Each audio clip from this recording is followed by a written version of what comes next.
Do you ever wonder if fishing pressure is conditioning a bass to not hit a certain lure? Well, in this video, I've got 5 different lure modifications that will help you catch more bass. Coming up.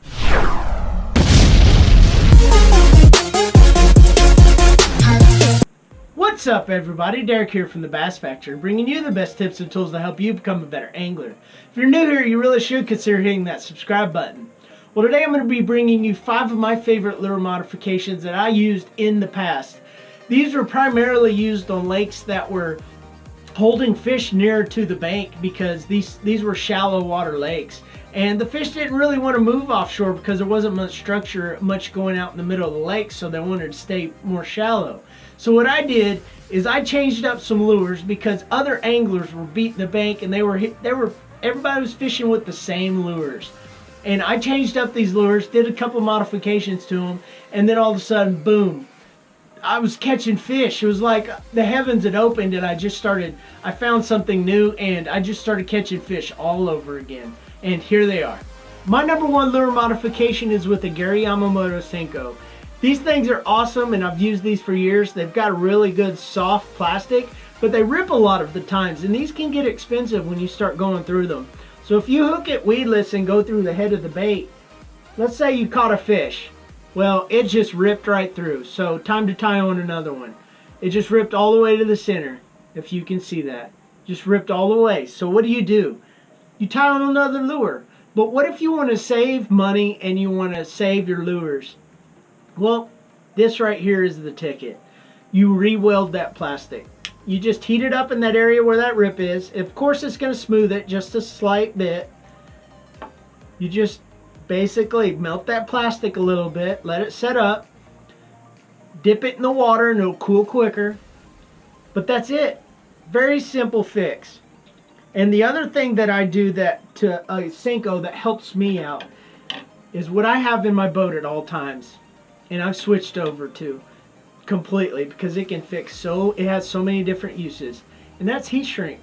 You take a little bit of it, just a small little section, and this comes in different colors, but I'm using white in this example. It comes in black and green and everything else, but this is a larger.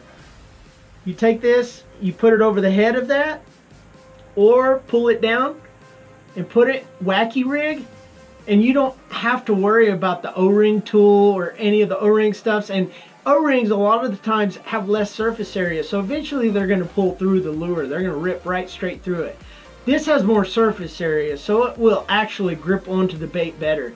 But all you do is just take that same lighter and just heat it up and rotate. And what happens is when you heat it up, it actually crimps into the lure itself, so it's going to pull it tight just like an O-ring does. And if you're wanting to go wacky rig, all you have to do is just go straight through the center of that and pull it through, and it's not going to rip one of these up. And just put that in the center or put it at the head of the bait, and you've just made this lure last a lot longer. And another thing you can do is, if say you ripped one, you take one of these. I did this a couple times and I was quite surprised at actually what it did. You take that lure, that Senko, heat up that end pretty good. Most of the time real good. Do this to one end. Maybe even dip it in the water. And then do it to the other end, and you've just made a different kind of Senko with more appendages. It'll take it a minute to set up. That plastic's got to cool, but once you've done that, you do it to the other end, and then all of a sudden you've made a different kind of lure that those fish have not seen. And you fish it that way, and then boom, you might be right back on the fish. So give that a try. My number 2 lure modification is with a spinnerbait. I used to fish with these heavily in little dead sections on rivers, and where the water's basically dead and it's eddied up. Those fish were in ambush mode, and I used to toss in those little pockets and let the bait just kind of follow and swirl down. And these blades would flutter on the way down. And I wanted to figure a way to change that flutter and see if I could get more fish caught on certain days when a regular spinnerbait wasn't catching them, and it was maybe a fall rate was a little bit different. So what I started doing was I took something that's a little more mechanical and changed these baits up. And if you've got a drill, you can definitely do this one. But what I used to do was I would just take a drill bit and just start drilling away in these things.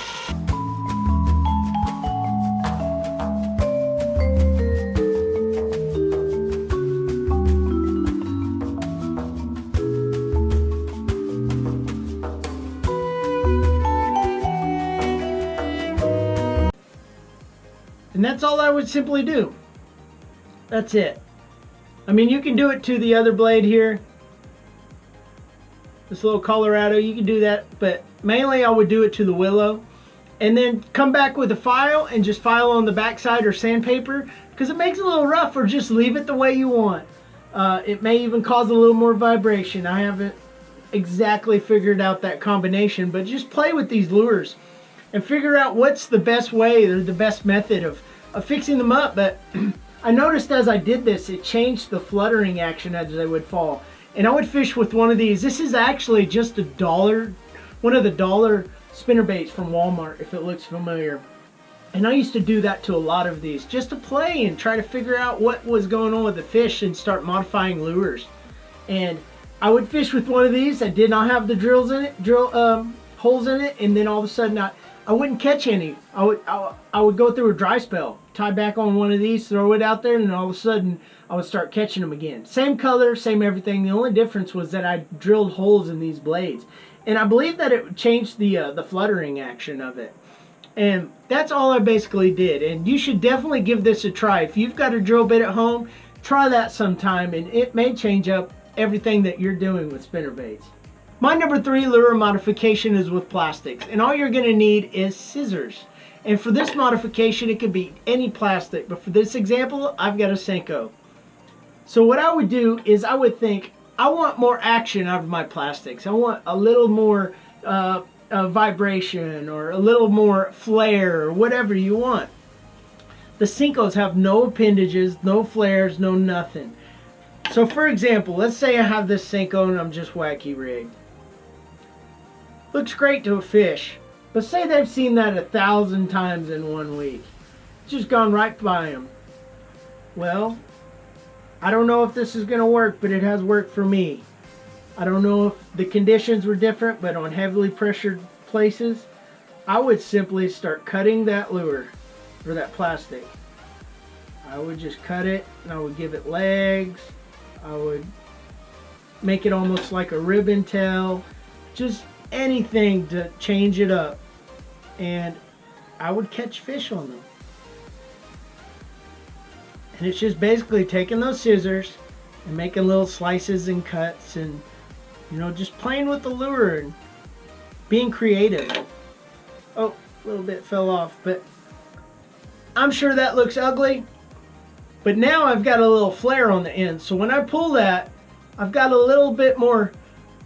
I don't know what it does, but it just changes up the look. It doesn't look as stiff as just a Senko usually does. It gives it a little more jiggle, a little more appearance that may look better to a fish, and it makes it a little bit different looking from what they had been seeing.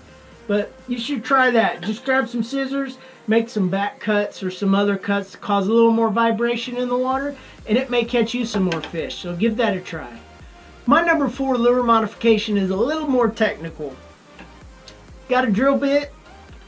Again, we've got 2 pairs of pliers, some tin snips, and some snap ring pliers. And now what we're going to do is we're going to get this piece of metal, and you don't know what we're making yet, but we've got some thin gauge metal, and what we're going to be making is a screw teaser, basically, is what I call it. You take some thin gauge aluminum that you can get in the metal section at Home Depot or Lowe's or somewhere, and you just basically go into that metal, and you want to start making about an 1/8 inch cut.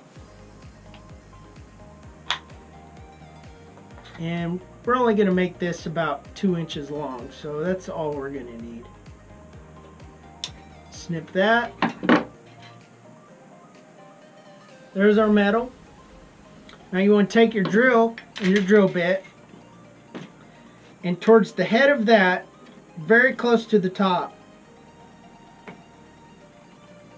You want to make a small hole. Alright, there's our hole. Now what I've got to get is these pliers. Put one end in one end and one in the other.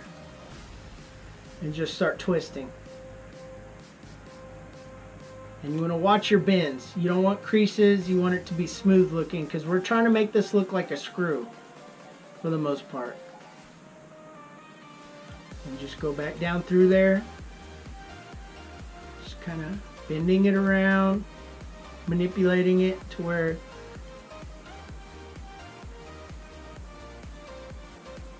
there we go. That's it. You can straighten these out as you get through it. You can bend it just a little bit to make it as straight as you can when you twist it like that. But that's all we're doing to that.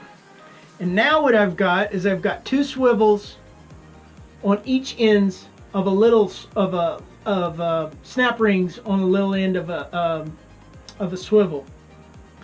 And this is just a little crane swivel. You can use a brass swivel, Spro swivel, but this is a Bass Pro Shop size number 12 swivel with two snap rings on it. All right, I got that snap ring over there, over that through that little hole, and you just want to try to straighten that thing out as much as you can. It looks fairly straight.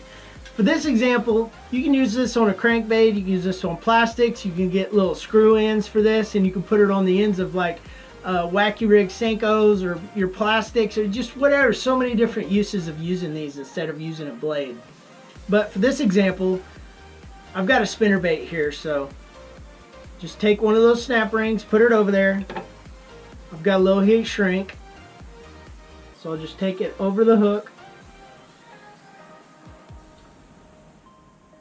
And now, when that twists, if you don't want to use a trailer hook for this, when that spins, it's going to give that little bit more vibration down here. And it's going to be spinning through the water, and it's going to be just so much more beautiful. It's going to make a more compact design, so a little bit more flash. So actually, it's going to be more of a 3, so it's going to look more of like a little bait fish. But more kind of like an Alabama rig, so where they're all compacted and together. So you should definitely try building one of these and add it to some of your lures. It may be one of those little tricks that a lot of people aren't doing or trying or thinking outside the box with. My number 5 lure modification is with the square bill crankbait. And on some of the lakes and the rivers I used to fish, as the pressure was an increase, I would be grinding these in the bottom. In certain situations like muddy water, the fish will just straight up shut off whenever you were fishing with these and grind them in the bottom. But whenever there's a little bit more visual presentation added to it, whenever they get that reaction strike and they can hone in and narrow in on this bait, all I would do is, if you can see on there, I've got a screw in plastic keeper on that front snap ring. That's all I've done. And what I would do is I'd take some kind of grub. This is a little bit large for me, but this is a smaller, this is a Swimming Super Fluke Junior by Zoom. And I would take one of these and slice it down a little bit and tie it on here. But with this grub, this is one of the more useful ones that was about the right size that I would use. And I would just straight up take it down there and screw it onto that keeper. Get it all the way on there. And then all of a sudden, you've just added a little bit more presentation and bulk to that same crankbait. I haven't done anything to the hooks. I'm still going to get my hook sets. But what I've done is I've made that profile a little bit larger. And as that thing's at an angle, grinding into the bottom, this is flaring out behind. And those grub tails are actually just vibrating in the water and causing that turbulence. And fish would hone in on these, and I would catch more fish after doing this. And all situations, but all these lures that I've gone through in this whole thing are great different ways of changing up some great lures that were already great to begin with. But do stuff like that. Think outside the box and change up your lures to make them work the way that you want to, or in different situations when those fish aren't particularly hitting a certain lure. And if you've done this same thing to some of your lures, let me know about it in the comment section below. I would love to see what kind of modifications you've done to some of your baits. And if you want to check out more Bass Factory videos, check them out here and subscribe to more videos just like this one.